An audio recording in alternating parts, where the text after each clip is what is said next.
Following one of the greatest weekends of playoff football I can remember, the stage is set for the Divisional Round, where the Seahawks will play the 49ers for the third time this season. Joining me to break that down, as well as the rest of the matchups, is the Athletic's Robert Mays. Let's light him up.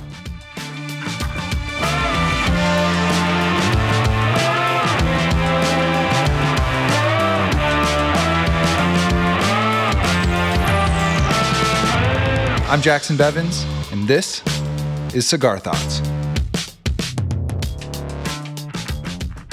Welcome back to the Cigar Lounge. I am Jacson Bevins, and along with my sanguine producer, Mike Barwin, this is the Cigar Thoughts podcast, and I am excited to talk with Robert in the house.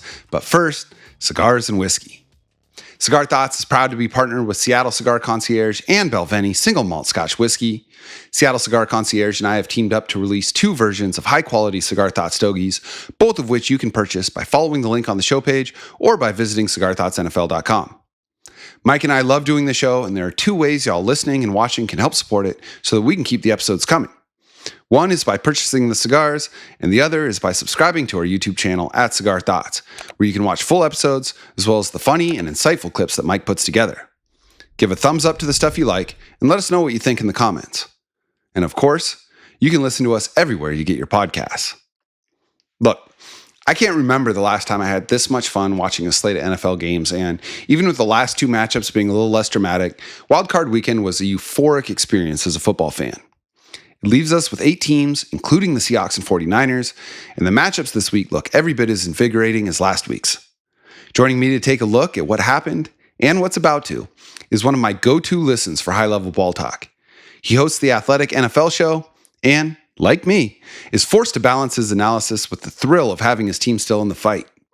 He is Robert Mays. Robert, welcome back.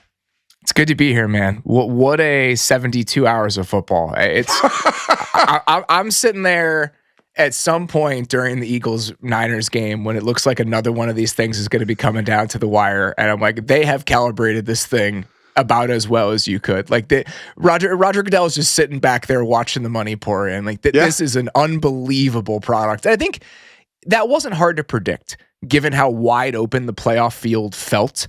It was always going to be a strange year, and I think the dynamics of that really bled into Wild Card Weekend in a way where everything was close, everything was up in the air, things were weird as hell.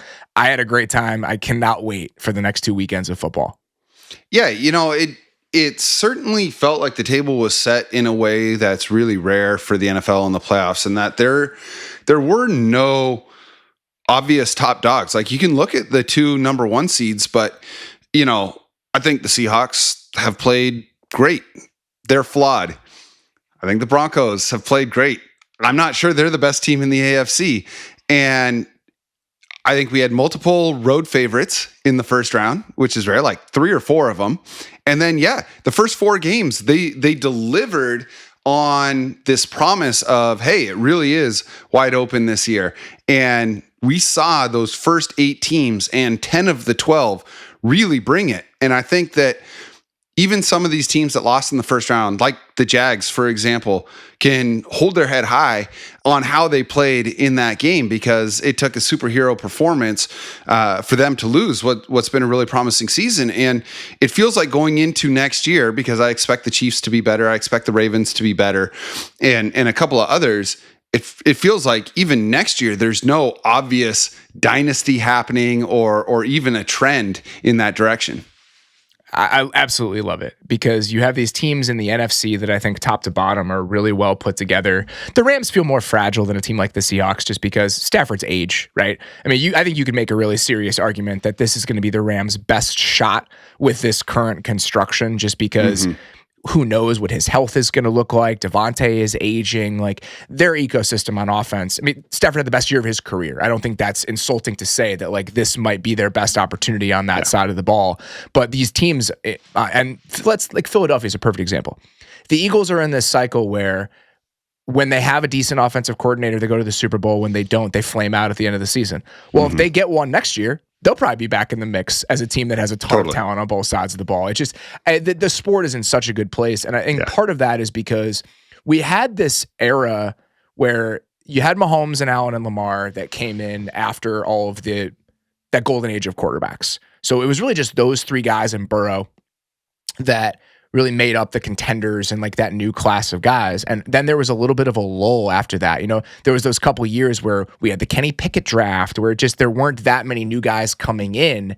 And then now the fact that Drake May is playing the way that Drake May is playing, Caleb looks like he's got some juice to him.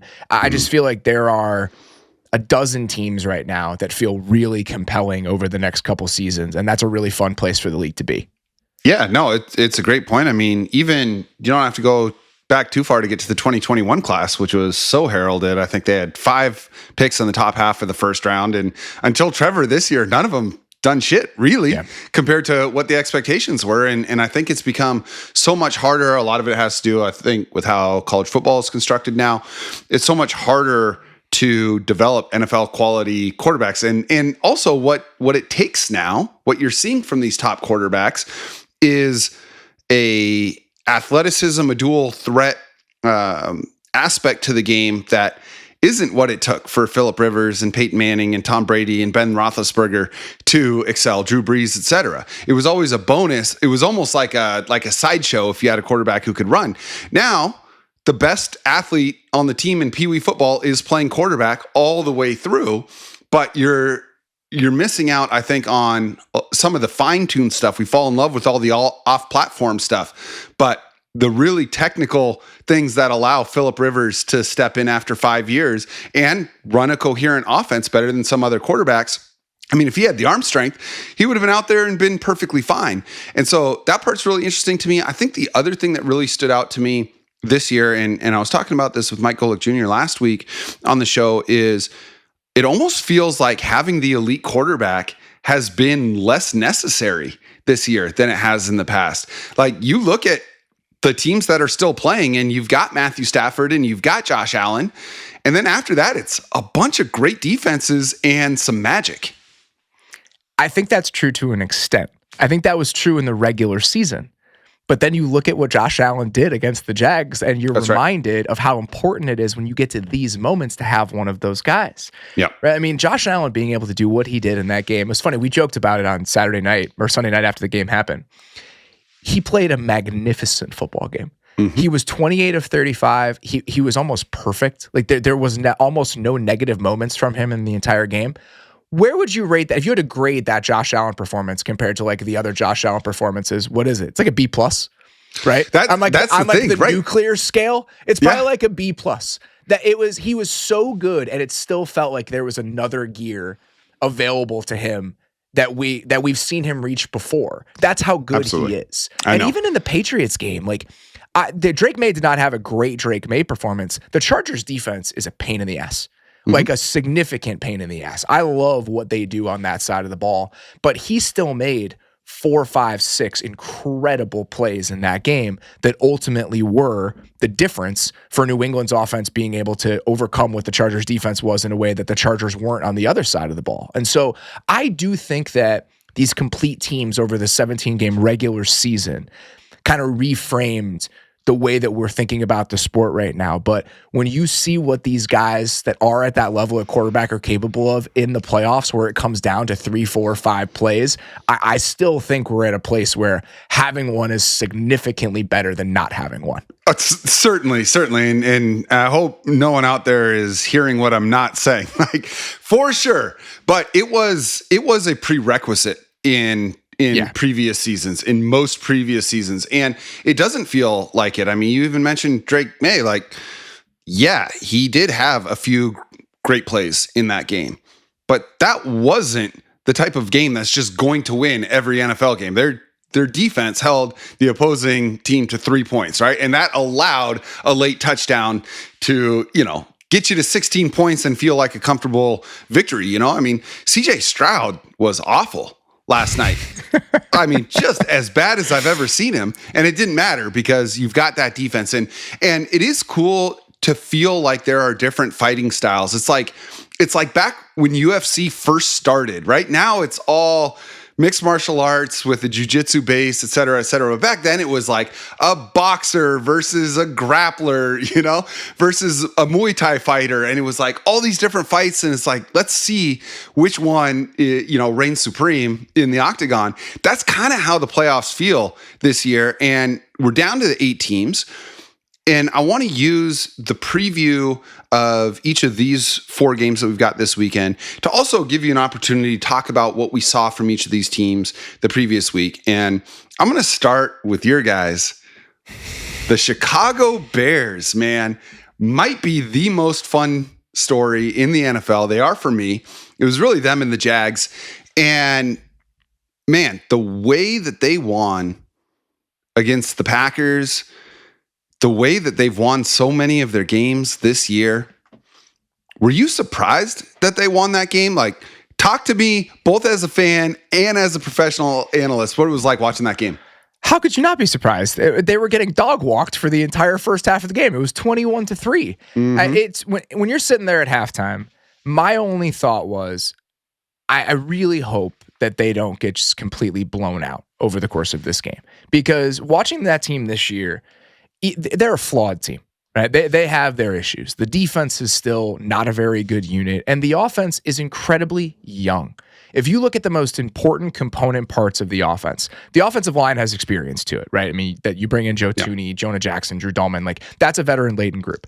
But it was one of the times where it's like actually backing up the truck for offensive line really paid off for a team. It worked. And I think that it comes from 2 different directions. It's the investments you've made from a financial and resource standpoint. It's also you move from a system and a scheme with Waldron, you live this, where it's spread out, you're in the gun, and you're leaving those guys out to dry. Calling it a scheme is very, very complimentary. It's similar to the Seattle story this year, where you go from the Grubb offense, which was so spread out, you're doing everything you can to hang those guys out to dry, and then you go to this offense with Kubiak, and scheme does so much to accentuate the quality of offensive line play. And I think that Ben Johnson has shown an ability to have that sort of offense. And so from 2 different directions, the offensive line improves. But when you look at the most important pieces on offense, the quarterback is a second-year player who's essentially a rookie. When you look at this, how different the system was this year, the way they fed it to him in training camp, he's essentially a rookie. You have 2 skill position players that are crucial to the overall composition of the offense in Luther Burden and Colson Loveland. Loveland's 21, Burden's 22. They're both rookies. Rome Odunze is a second-year player. And so they're wildly inconsistent. Like, you see the flashes and you see what they're capable of, but they're wildly inconsistent. And so that going into these games where they're going to be highs and they're going to be lows, and you just kind of have to ride the wave. That's what the entire season has been. But the one constant has been, no matter what the composition or the flow of in any individual game looks like, they keep coming. They keep coming. And there is mental toughness is a hard thing to kind of define and kind of parse, but they've shown it in a lot of different capacities. And so the fact that it looked like they were just going to get destroyed in that game, it was kind of a strange experience, because I'm sitting there being like, this is not the team they have been all season, to just let this happen to them. And so watching them come out in the second half and show the fight that they did and to not roll over, that to me was the most encouraging part. If that Matthew Golden touchdown happens and they fall short, okay. They had a bad day and they got beat by a pretty good team. That would have been enough for me to not think, man, what a disaster. But for them to actually do it and to keep going and to have the quarterback put together a half dozen at least, like special moments. It's a game you'll remember forever. It was incredible to watch in real time. I try so hard not to be a prisoner of the moment, while still giving myself some permission to be, because otherwise, what's the point of being a fan? But that 4th and 8 throw from Caleb Williams to Rome Odunze in the 4th quarter, where he's sprinting left, the defender dives, kind of clips his feet, and it's like an NBA Jam fall away. Remember how you could like jump back from the free throw line to half court and then release the ball? That's what that throw felt like. And then to feather it in over one defender and in front of another. And it was just like, you and I were talking a little bit right before the show. It's so exciting for you guys. Like there's a part of me that is not jealous because I'm very happy to be rooting for the Seahawks right now. For the best team in the league. Yeah, you guys are doing okay. Yeah, thank you. I wanted you to be the first to say it. Is that, it reminds me so much of Russell Wilson's first year in 2012, where they had all of these magical wins and all of their best players were really young. They had spent a ton of money on the offensive line to kind of shore up this really young group of skill position players. And they had all the momentum going in. And then in the first half against the Falcons in the division round, they just came out super flat. They were down by, I think, 3 scores at halftime. And it was that similar feeling like, okay, maybe this team is further away than we thought. But then they rallied back. They ended up losing on a last-second field goal. And even though, it was an extremely disappointing loss, it did, like you're talking about, it gave so much energy to the team too, not just to fans, to the team going into the next year. Like, we're good enough to do this. And of course, next year they did and were dominant. And so question to you is, one, especially with the injuries to TJ Edwards and Ozzie Trapillo in that game, do you think that they have enough juice left to beat a very good Rams team? They are going to be at home. And if they don't, are you satisfied with this season? Are you feeling good going into next year, no matter what? I do think they can win the game.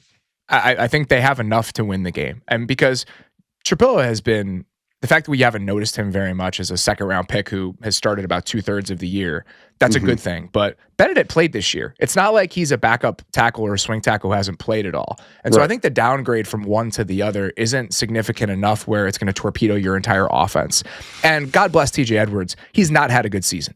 He's been banged up all year. I don't think he's played very well. And DeMarco Jacson, who's probably going to step in for him, there have been games this year where DeMarco Jackson's played really well when he's needed to. And so both of the guys that are going to have to step into those roles have had to play this year because either based on the sequencing and when they started to play Ozzie later in the season or because Edwards has been hurt, those guys have had to play this season. So the injuries aren't overly concerning to me. What's concerning to me is the Rams have the best offense in the league and the Bears defense is bad. Yeah, it's not any more complicated than that. That concerns me. Here's what it comes down to for me. And I mean, this sounds so trite when I say it, but I think it's especially true for this game is turnovers, because that is how the Bears have survived on defenses with a crazy high turnover rate, especially for a defense that's as permissive to opposing offenses as they are. I mean, this is not the Texans or the Seahawks where it's like, yeah, we can count on 3 or 4 straight punts at some point in this game, from the defense. It's like, you got to turn the ball over. And for most of the season, that was a non-issue for the Rams. I mean, Stafford had 28 touchdown passes in between interceptions at one point this year. But for the last month, that dude's been turning the ball over. And he did it against Carolina twice. He did it against the Falcons. It has jumped up and bitten this offense in a way that it didn't earlier. And the Rams used the word before we started recording, fragile. I think that is a good word to use for this team because I agree. I think talent-wise, they are arguably the best team in the NFL. I think they're probably the best coached team in the NFL. And I think that, outside of just Josh Allen being Captain America, when it comes to doing the things that you need a quarterback to do to win playoff games, they've got the best guy in Matthew Stafford.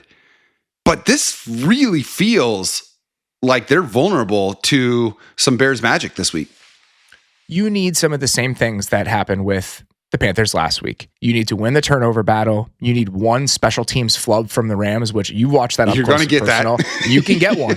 And if you get the same component parts of what the Panthers game felt like, the Bears are better than the Panthers. Right.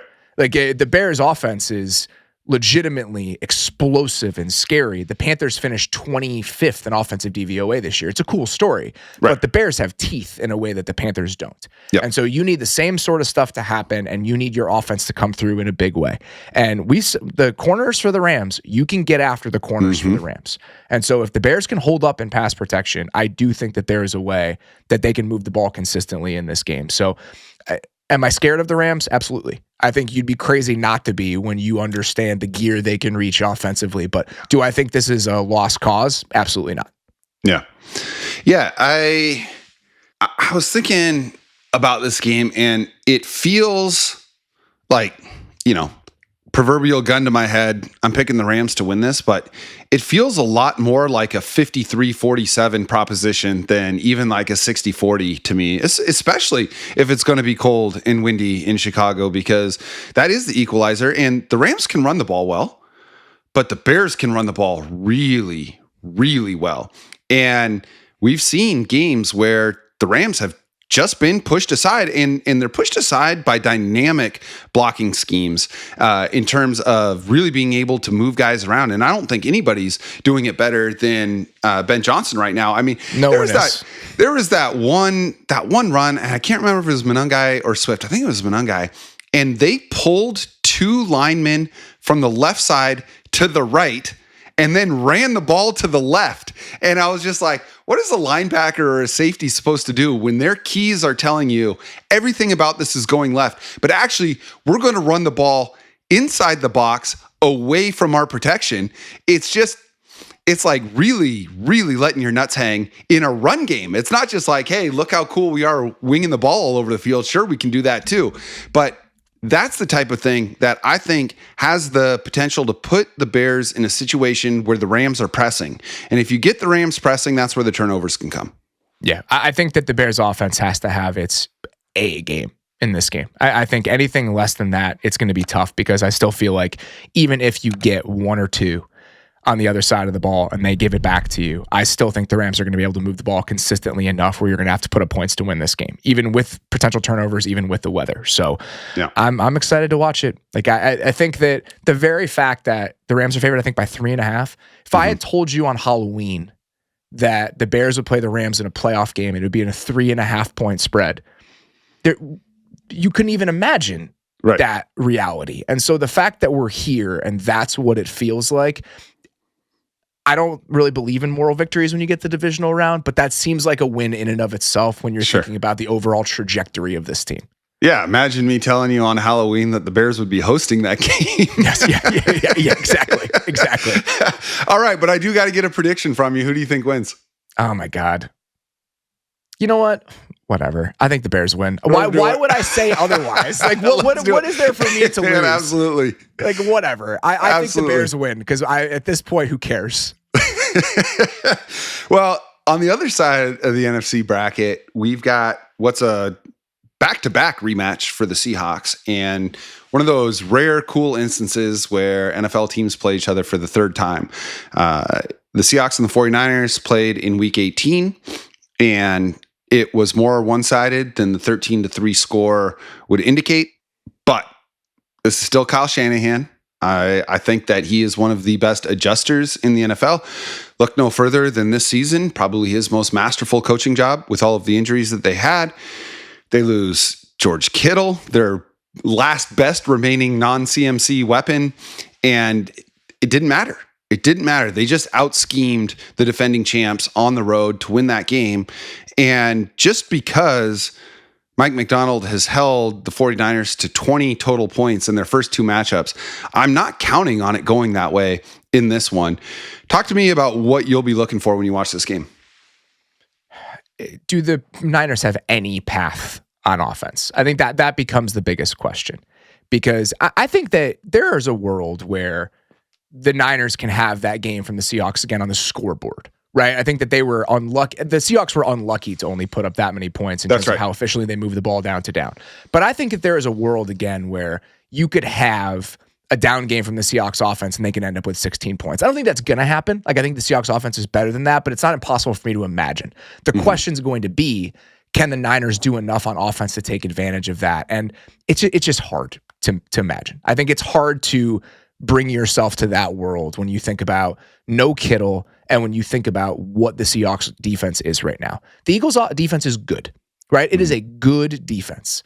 The Seahawks have a once every 5 years sort of defense. Right. And I think that gap between those two things, if you look at it on on a spreadsheet, if you look at it on a DVOA ranking and you're looking at 1 and 5 or whatever that would be, you'd think, oh, the Eagles have a really good defense. The gap between those two things is substantial enough for me where it's just really hard for me to picture the Niners being able to do to Seattle what they did to the Eagles last weekend.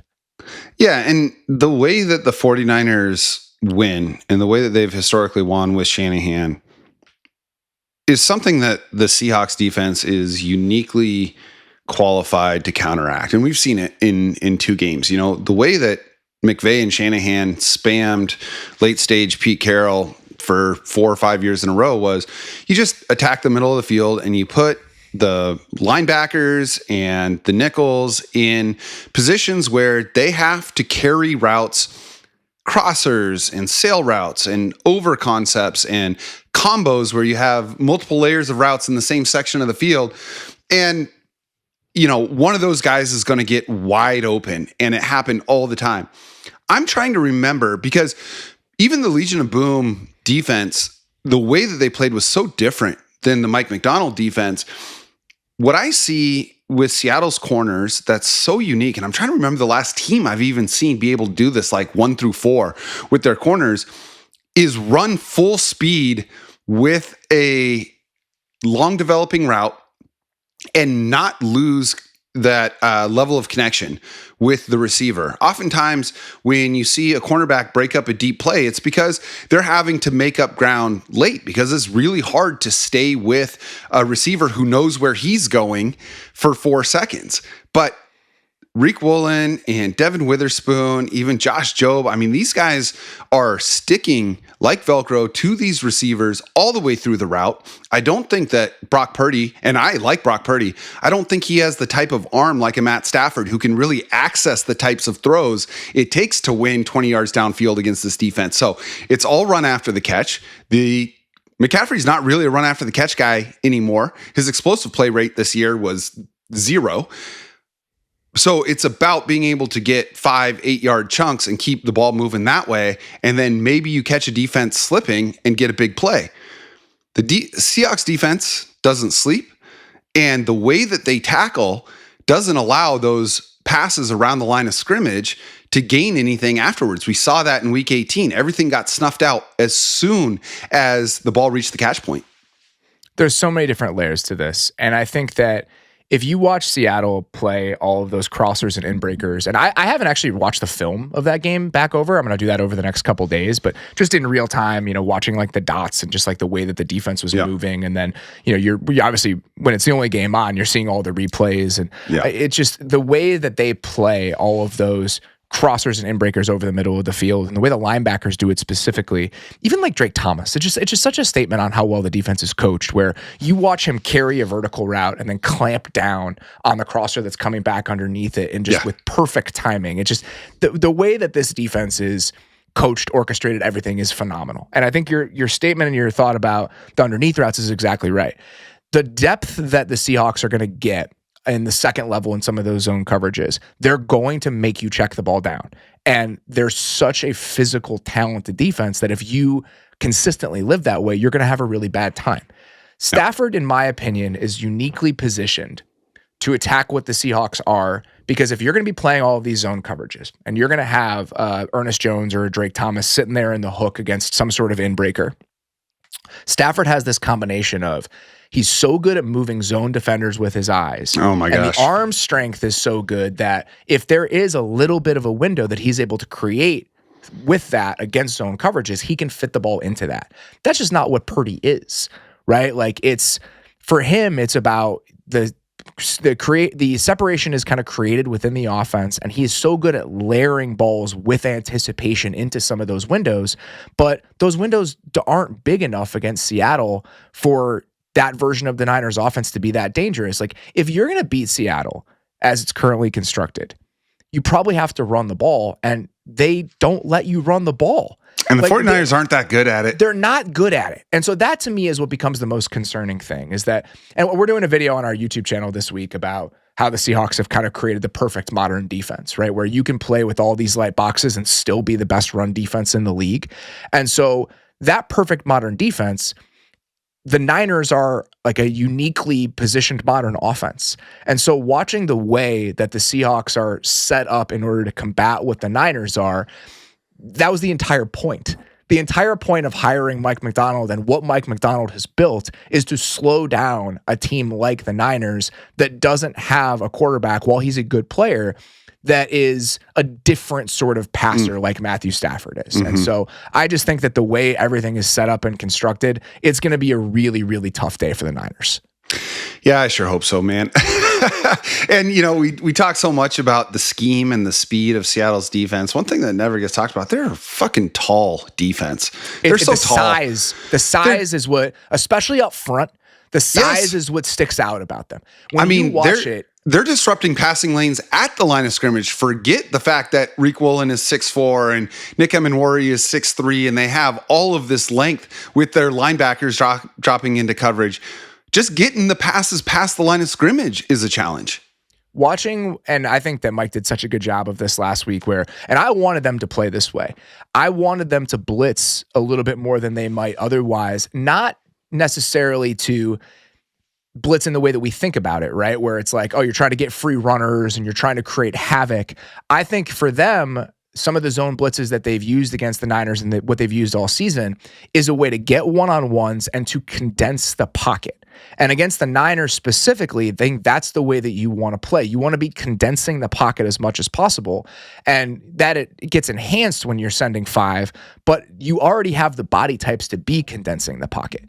Like when you look at, when they have, obviously Mafe is a different sort of player, and I thought he was phenomenal against the run in that game, but when you look at when they can have Tank, Leo, Murphy, Uchenna on the field at the same time, and they're going to bring a 5th, the sheer size and strength with that collection of players to condense that space in the way that you have to against the Niners, they're just uniquely positioned to do it. There's no one else like them in the league. Well, and they might have 2 of the 5 best secondary blitzers in the NFL on this team too. When it comes to the anticipation, I've said this on the show before. I thought there was a chance we would see this from Nick Emenwari in like year 3 for what they've asked him to do and the number of different positions and responsibilities that they've asked him to learn as a rookie, especially one coming out so raw. The coaching, man, it's what we've been jealous of for a few years in Seattle, looking at how well coached some of the other teams in the division are. They've got that now. Last question on this game before we move over to the AFC is the Seahawks offense. The defense provides them a large margin of error, and they probably will again in this game. But do you have concerns that this offense is good enough to go deep, to get to a Super Bowl, to win a Super Bowl? Or if they pull it off, is it going to be because their defense has dominated? I think good is an interesting signifier. I think the offense is good enough. Whether the offense is consistent enough, I think that's my biggest question, right? I mean, and Sam is what he is. I like Sam. I think Sam is a good quarterback. I think that the high level moments you see from him and the way that he's played this year, I've been very impressed with it. But you're going to have probably 2 to 4 to 5 moments in any given game that make you hold your breath a little bit. That's right. And so I think that's just going to be the reality of things moving forward. And whether those things come back to bite you given the rest of the game flow is ultimately going to be the most important thing.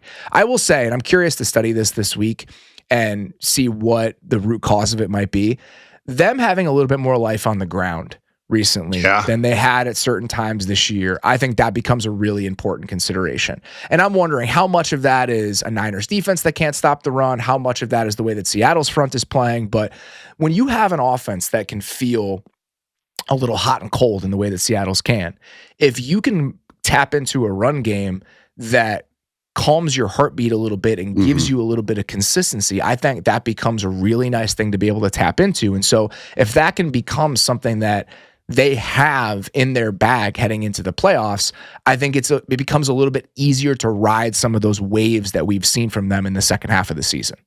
Yeah, and when you're running the ball well, it allows you to access every page of your playbook too. you're not forced into being one-dimensional, which middle of the season, Seattle really was. You could even say first 3 quarters of the season, it was save us JSN was the whole offense, and it worked. I mean, he had one of the most efficient seasons ever. And, obviously Sam Darnold has been a huge discussion for Seattle dating all the way back to, free agency, and, the YouTube comments will still never let me forget how poor of a decision I thought it was to move on from Geno for Sam Darnold. And, Darnold has impressed me this year more than I thought that he would. And the way that I view it is, I don't think that Sam Darnold is a great quarterback. He, back-to-back 14-win seasons, awesome. I don't think he's the type of quarterback that elevates every team to 14 wins, but I do think he clears the bar. When I say clears the bar, I don't mean like a high jumper. I mean like a lawyer. Like, he is good enough to pass the bar and practice law.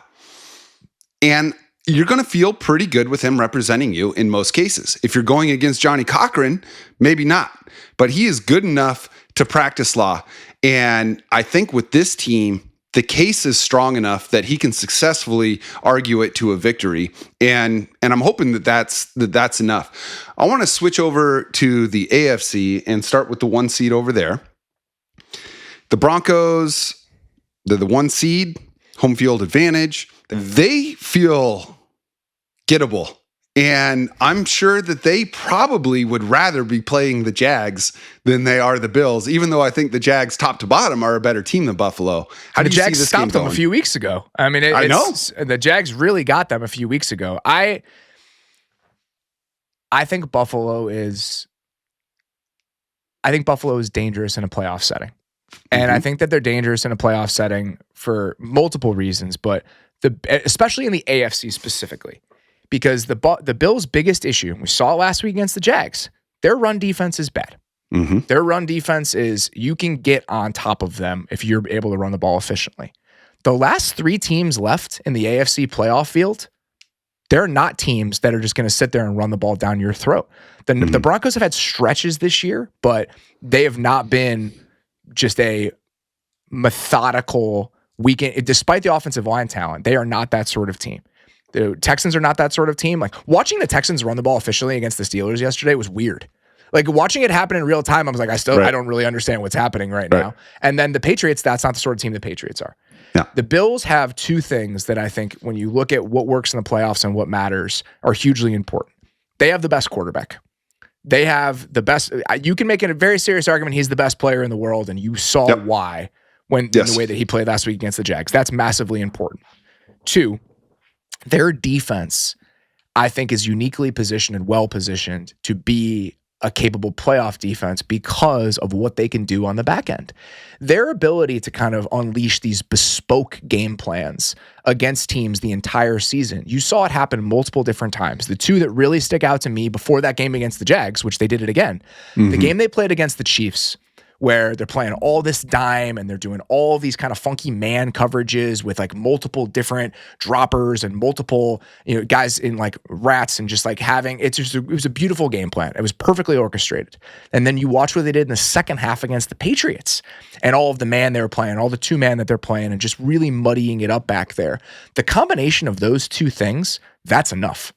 That makes you scary. And so that's why I think, even if the Bills have been this kind of weird, frustrating team over the course of the year, the way they are put together, I think, does make them a dangerous playoff proposition. Yeah. And, I look at the Broncos and the way that they win, like, their best run play is a slip screen to RJ Harvey. Like, they're not probably just going to be able to line up and attack things in a traditional run game the way that certainly Sean Payton would like to do, not in the way that the Jaguars were able to do with how Liam Cohen coaches up, his run offense, and they've got the slashers.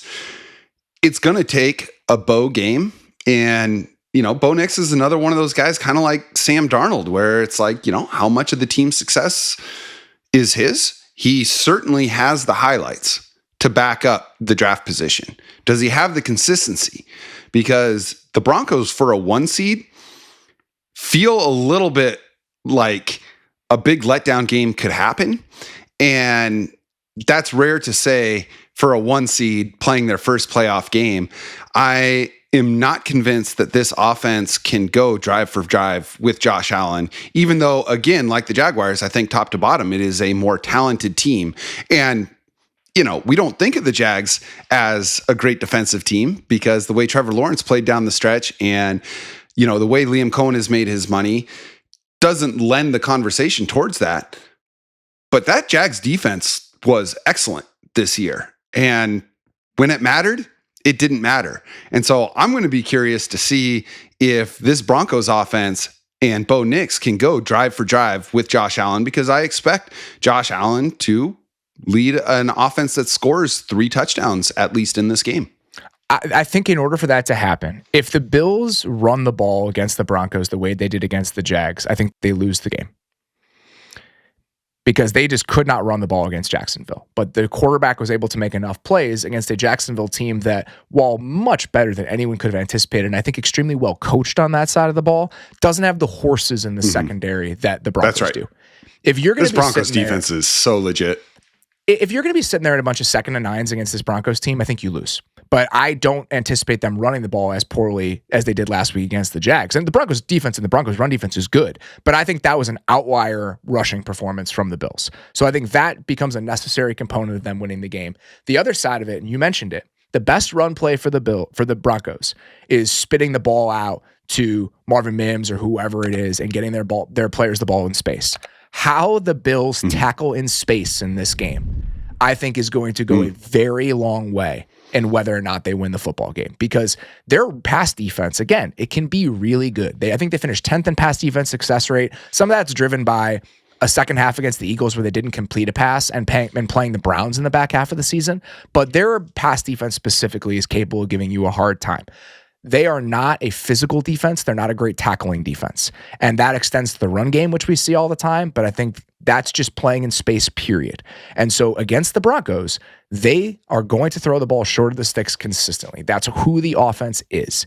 And if you can tackle well, I think that you can really extinguish a lot of what they want to be doing. And so how well that Bills back 7 tackles in space, I think, becomes a huge consideration for how the game goes. Man, it's such a great point, and I'm really glad you brought it up because, when I watch the Broncos, and you can tell me if you have seen it differently as you've watched them, I see an offense that is able to access the downfield portion of their passing, not because they run the ball well and have this great play action game or, an unbelievably accurate downfield passer.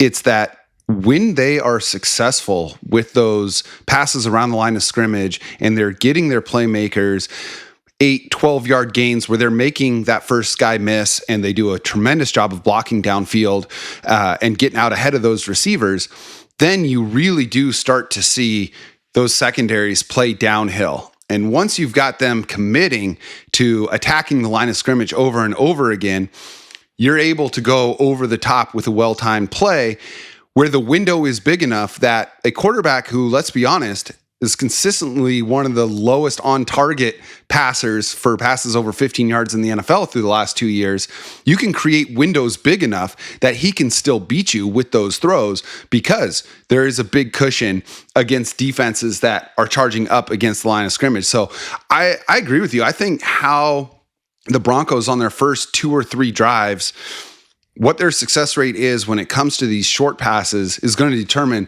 whether or not they're able to actually hit explosives in this game. Because in some games, they've had a ton of them. And in other games, they've had 0. Yeah, I think that the downfield element and the explosive element of the passing game is very hit or miss. And I think they do a good job. Sean Payton's a really good offensive coach. There are not the same amount of bells and whistles that they are with some of these Shanahan-based teams. It's a lot more static than that. But they do a good job formationally. They understand, all right, if we're going to, the personnel groupings and the formational stuff with the Broncos, they consistently give themselves advantages. If you go back and you watch that Packers game, their ability to understand when those one-on-one opportunities were coming in that game to be taken down the field, they did a great job of hunting those out. I think Jeff Hafley is a good defensive coach. I think that Sean McDermott and Bobby Babbitt are doing a very underrated job of making it hard on opposing quarterbacks, and I think they're going to do that again. And so I feel like if they can't run the ball, Denver, consistently in this game, I think that they're going to have a long day at the office. Who do you think wins? I think the Bills win. I picked the Bills last week. I think the Bills win. And the Broncos are a better team, and the Broncos are a more mature team and a more well-developed team than they were when these two teams played in the playoffs last year. But it's hard to get that game out of my mind. And the Bills aren't as dynamic on offense as they were when they won that game last year. But I still feel like when you take everything the Bills are from a playoff perspective and you compare it to what the Broncos are right now, I'm going to pick the Bills. Man, I do too. And I think that speaks as much to the AFC at large this year as it does to the Bills, where it's really believable to see a 6 seed make a run all the way to the Super Bowl, the way that I really feel the Bills can, because none of the teams that were seeded higher than them feel anything close to unbeatable. That They're being said, they're favorites on the road against the 1 seed. I know. And like, I get it, but it's funny, for me to say that and then transition to a game between two teams that have had double-digit win streaks in this season, because we've got the Texans and the Patriots, and this game's flying under the radar a little bit from like a marquee standpoint, but it might be the game I'm most interested in watching. Like, if I didn't have a dog in the fight, this might be the most interesting game on the slate to me because of the way these two teams win and because the level of belief that both teams have that come with not losing for 3 straight months. I haven't seen the line on this one. I'm going to assume the Patriots are favored, but boy, I don't know, man. This Texans team feels like they can beat anybody the way that defense is playing. The Patriots are 2.5-point favorites at home. So it's essentially a toss-up. Yeah. And I get it, because this Texans defense, I love the fact that we have these two kind of season-defining defenses this year. We have one in Seattle and we have one in Houston. And they kind of couldn't be more different, right? Like, the Seahawks have all of these layers of complexity to what they do, and there's all this disguise, and you just look at what's happening on the chalkboard, and you're like, God, Mike McDonald is a genius, and they're physical, and they play hard. Sure. And you can't stop the run the way they do if it's not that way. But I think that there is a lot of X's and O's prowess in what makes the Seahawks defense what it is, combined with the talent. With the Texans, there's not a single ounce of X's and O's prowess. And I don't mean to diminish what Matt Burke and D'Amico Ryans do. I remember I had a conversation with Matt Burke during training camp, and I was talking to him about this idea that a lot of these 4-down front teams are gettable in the run game because you know what the fronts are going to look like. And so if you kind of know what the structure of it is going to be going into some of these games, does that leave them vulnerable up front when you have teams that are really good at attacking those sorts of fronts? And he kind of, not dismissively, but was like, because we're so simple, we're able to rep these things over and over and over and over again because we know what sort of schemes we're going to get.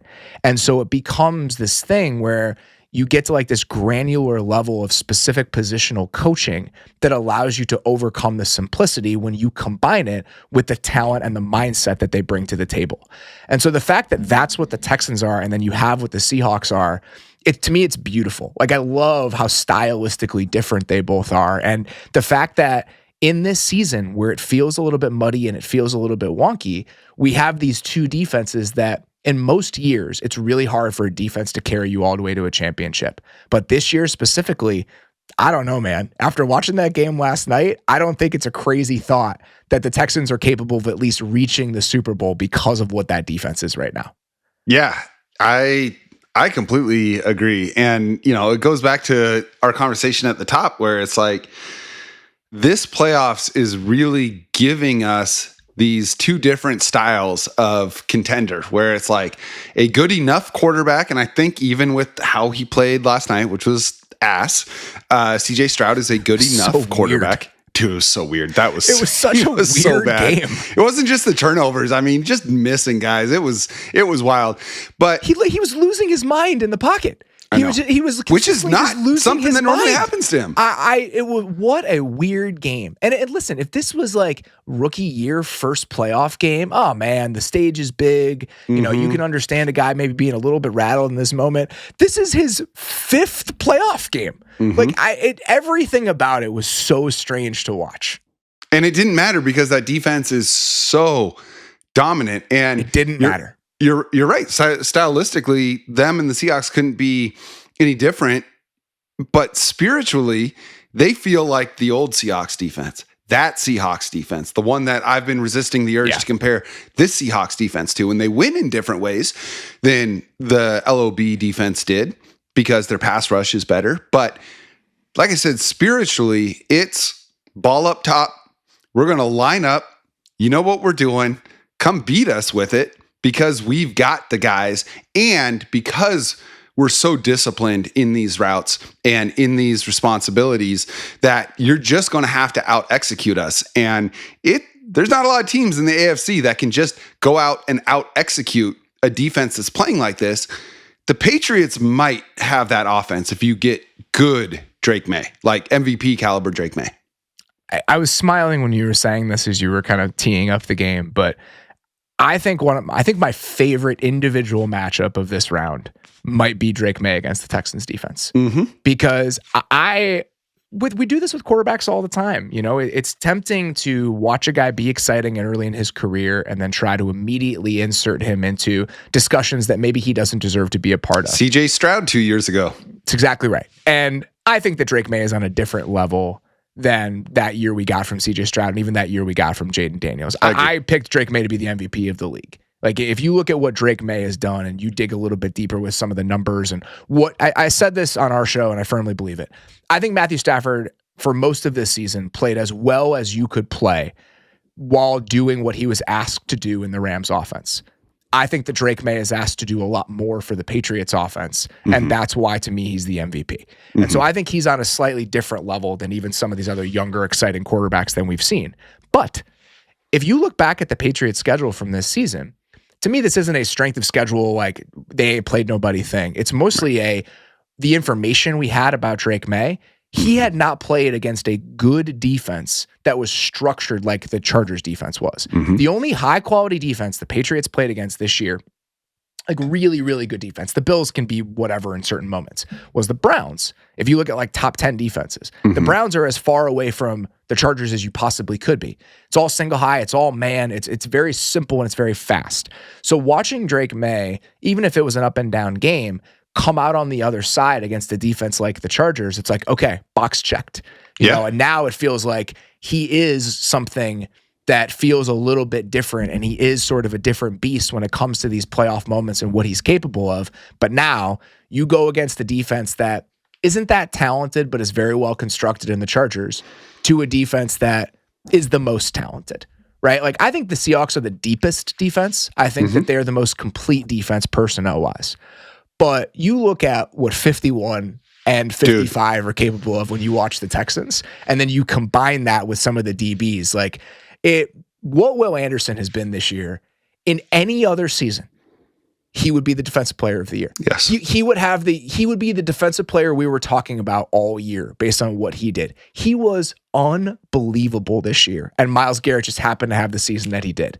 And then the fact that Danielle Hunter, and the season Danielle Hunter had, he's the second best pass rusher on his team. What? That's insane. Like, they are so incredibly fun to watch, and that is why I just cannot wait to see how this thing goes. Well, and the license that having those two guys on the defensive edges gives the rest of the defense to play free and to play with anticipation, because they know they're not going to have to cover for 4.5 seconds. It's a cascading effect that makes it so difficult for opposing offenses, and that's why they've won 10 games in a row. But you do have an MVP caliber quarterback.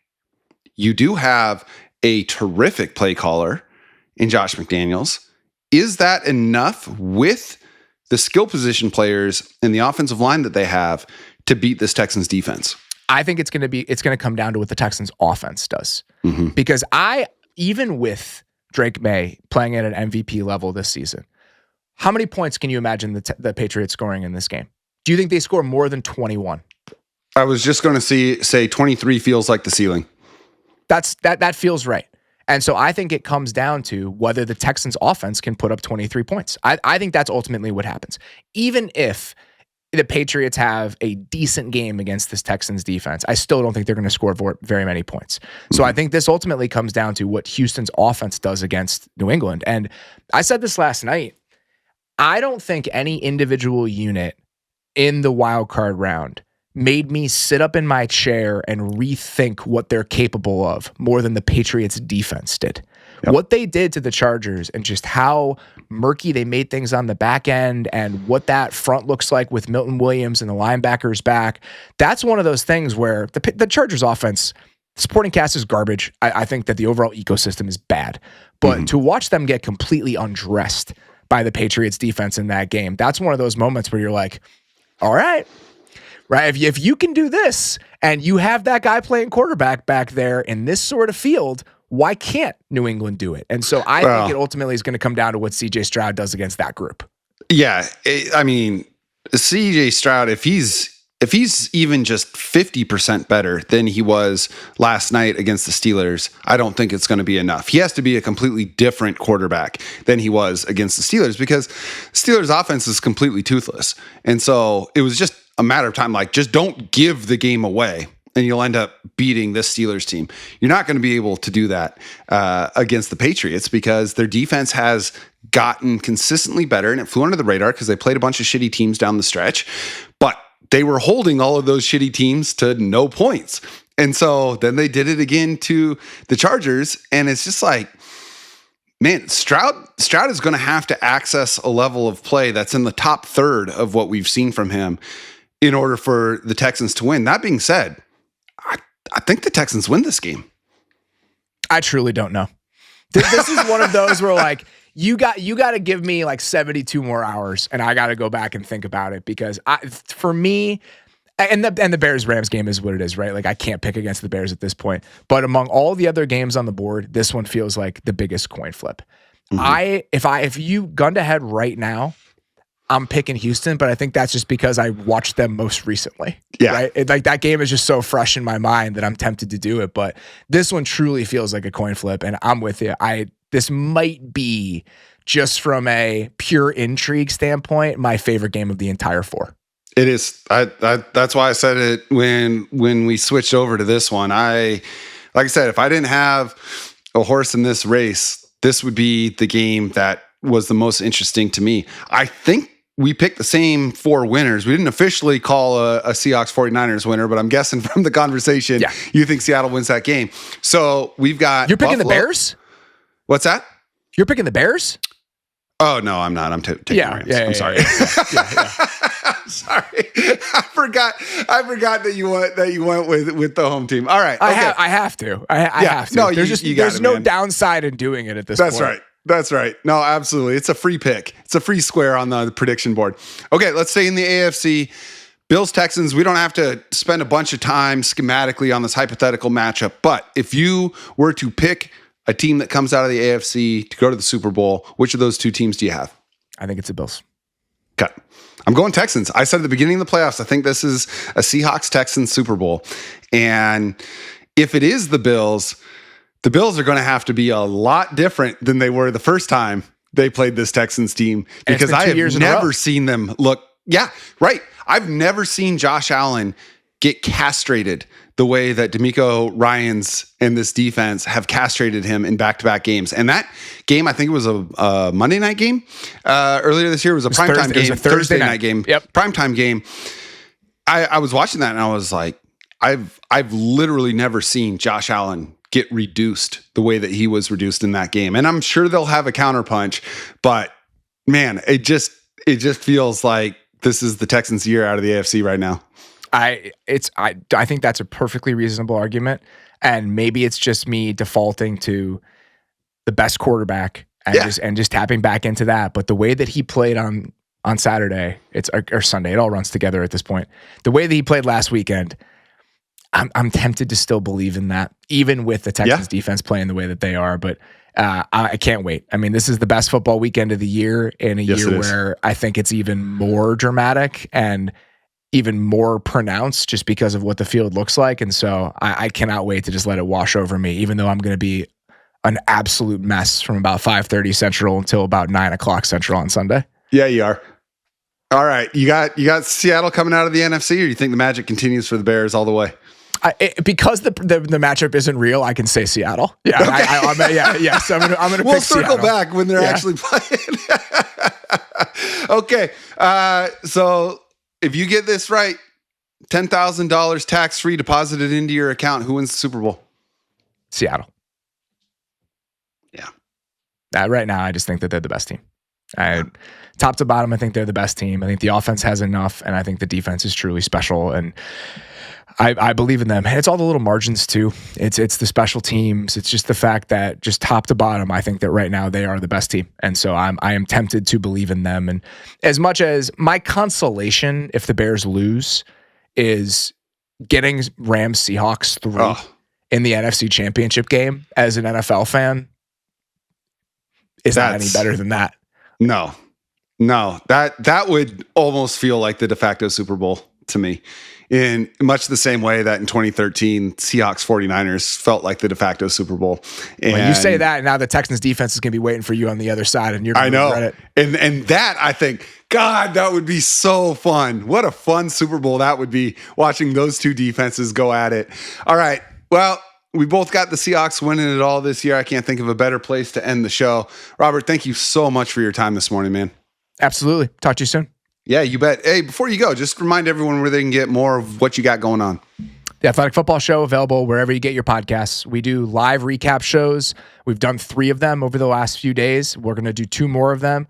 So if you're looking for a podcast that's available on YouTube, which there are fewer of them now than there used to be, we're going to be doing shows on Saturday and Sunday night as soon as those games wrap up. So would encourage you guys to come check it out. So the YouTube channel's out there, and then we'll do audio versions of every single one of those shows. The show's available every single day. So if you're looking for a national show, we would encourage you to check it out. All right, y'all, that is going to do it for today. Once again, a huge shout out to Robert for coming in and just dropping knowledge on all 8 teams that are left. You know, he's one of those guests where you wish you had 3 hours to not only dive deeper into each of these games, but also take a look at the incredible action that's happening in the coaching sphere with some of these losses. So thank you to Robert. And as always, you can find Mike and I on social media as well. I am on Twitter and Blue Sky at Jacson Bevins. That's Jacson. Remember that no K is okay when spelling my name. Mike is on both at Mike Barwin, and the show itself is at Cigar Thoughts on Twitter and at CigarThoughtsNFL.com on Blue Sky. You can catch full video episodes on our YouTube channel at Cigar Thoughts and find the rest of our socials at CigarThoughtsNFL.com. As I mentioned at the top, this episode is brought to you by Balvenie Premium Single Malt Scotch Whiskey. Y'all know I'm a huge fan of their lineup, and we are thrilled to have them on board as a sponsor of the show. And one of the great things about a great Scotch is how well it plays with a good cigar. So, once again, we do have our own special release of cigars that you can purchase at a terrific price as a listener of the show. The release of these Cigar Thoughts Stogies has been successful enough for us to continue offering them for the low, low price of $149. That's right, just $149 for a bundle of 10.